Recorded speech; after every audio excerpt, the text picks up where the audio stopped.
Imagine a live TV interview where the most aggressive host in cable news history is forced into stunned silence by the very guest he tried to dominate.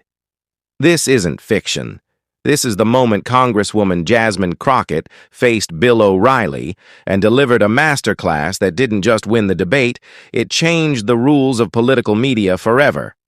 We're going to dissect this entire 25-minute encounter, examining the strategy that led to O'Reilly's unprecedented silence. The setting was a Fox Nation special. The goal for O'Reilly was clear: cut off the freshman Democrat from Texas, force a soundbite, and confirm his own narrative. In less than 8 minutes, O'Reilly had interrupted Crockett a record 5 times. His tone was sharp, his pen was waving, and his trademark phrase was ready: "I asked the questions here." That's how this works. But something was different this time. Crockett was unbothered. She was composed. And in that moment, she was already winning. Transition music, 5 seconds. 2. O'Reilly's playbook, the strategy of dominance, 2:15 to 5:30. To appreciate the victory, you must understand the opponent. Bill O'Reilly's career was built entirely on controlling the conversation. Media analysts have long explained his technique: interrupt, dismiss the answer as ridiculous, and relentlessly challenge until the guest stumbles. It's not dialogue, it's performance designed to make the host look powerful and the guest look weak or unprepared. So why was Crockett chosen? Producers thought a first-term lawmaker would be easy to corner. They expected her to freeze up, unfamiliar with such aggressive tactics, used to friendly podcasts and gentle interviews. This assumption was their first and biggest mistake. Crockett's background wasn't in friendly politics. It was in the unforgiving world of Texas courtrooms. For 15 years, she was a trial lawyer. She faced prosecutors daily, where the stakes were actual freedom and justice, not just TV ratings. Being rattled by a loud host? That was just another Monday. Crockett knew O'Reilly's reputation. Her staff was hesitant to accept the interview, but she saw an opportunity to reach a new audience. Her famous quote, "I've handled tougher cross-examinations than Bill O'Reilly." What O'Reilly didn't realize was that Crockett had done her homework. The night before, she studied hours of his previous interviews. She logged every pattern: when he raised his voice, how he baited guests, and the exact moments he used to trap people into defensiveness. She came prepared with short, focused, data-driven answers that were impossible to simplify into sound bites. The segment begins. O'Reilly introduces her with minimal enthusiasm and jumps straight to the attack. "Your economic bill proposes investments.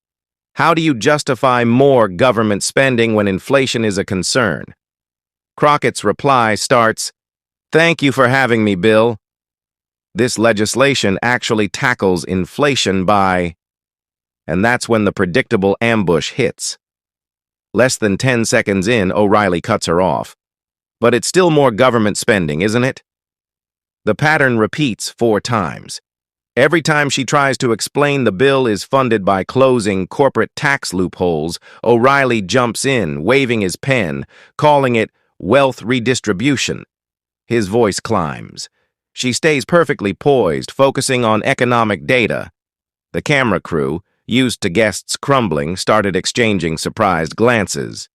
Then came the 5th interruption. The breaking point. O'Reilly snaps, "Let me finish, Congresswoman." That's how this works. I ask questions, you give straight answers. No political spin. The studio air grew heavy. Crockett takes that steady breath, the breath of a lawyer preparing her closing argument. Her final response was delivered firmly, but politely. Jasmine Crockett. "Mr. O'Reilly, you've interrupted me 5 times in less than 8 minutes. I've done my best to respond with respect and substance. If you want an actual conversation, I'm happy to continue. But if this is just about creating conflict for ratings, we can stop here, and I'll gladly talk with journalists who care about facts." A true hush fell over the set. O'Reilly, the king of quick comebacks, had nothing. He visibly shifted, muttering defensively, Tough questions. That's my job. Jasmine Crockett. I welcome tough questions. What I don't welcome is being invited for an interview where I'm not allowed to answer them. There's a big difference between real journalism and performative interruption. O'Reilly's jaw tightened. He quickly tried to change the topic to crime. Crockett, still calm, didn't miss a beat. I'd be happy to discuss that, she replied smoothly. But let's make sure we're actually having a conversation first. Will you allow me to finish my answers, Mr. O'Reilly, or should your viewers expect more interruptions? That question, delivered without anger but with steady authority, froze the studio. O'Reilly knew his usual tactics were failing. He tried one last time to bait her, mocking her plan as a tax and spend liberal policy that's already failed countless times. Crockett smiled, the small, confident smile of a lawyer who knows the jury is now on her side. She politely raised her hand, an unmistakable signal to let her finish, and delivered the line that went instantly viral. Jasmine Crockett. Before I came to Congress, interrupting an attorney or witness would earn an objection or even sanctions from a judge. In professional debate, you let people complete their thoughts. She then proceeded to dismantle his argument with precision.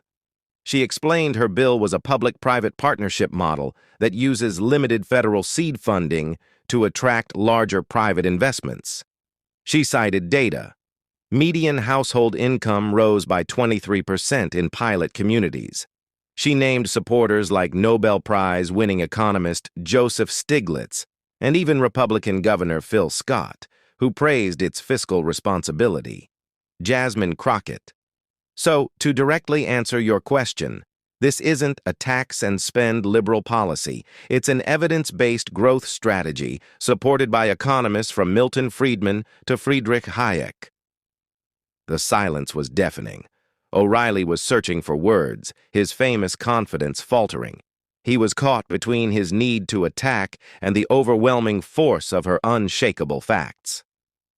A producer quickly whispered into O'Reilly's earpiece, "Cut to a break." O'Reilly announced the break, his relief visible.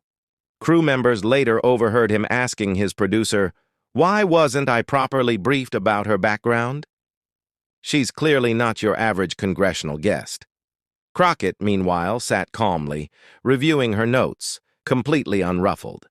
When they returned from the break, the change was astonishing. The interruptions stopped. O'Reilly's tone softened. He listened. The power dynamic had completely flipped.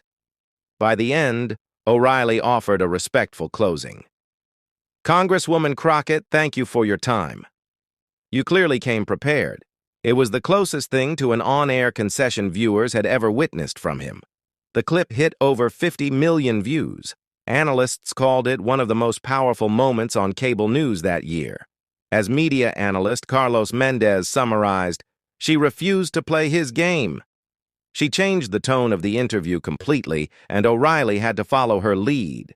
The impact wasn't just viral, it was institutional. Political offices, congressional communications teams demanded Crockett training on how to stay composed and control the message under pressure. Journalism schools. Professors began teaching the O'Reilly-Crockett exchange as a case study in reestablishing respect without losing composure. Media research. Data confirmed the Crockett effect. Guest interruptions on political talk shows dropped by nearly 23% in the following year, particularly for female leaders. About 6 weeks later, O'Reilly invited her back. This time, the segment was calm, respectful, and focused on policy. It was astonishing proof that even the most seasoned, aggressive host can evolve when challenged by professionalism and poise. Jasmine Crockett proved that in an era of shouting matches, preparation, calmness, and substance are the most powerful weapons. She didn't just win a moment. She set a new standard for political communication. What lessons from Congresswoman Crockett's strategy do you think other leaders should learn? Let us know in the comments below. If you found this analysis valuable, hit that like button and subscribe for more deep dives into the most iconic political moments in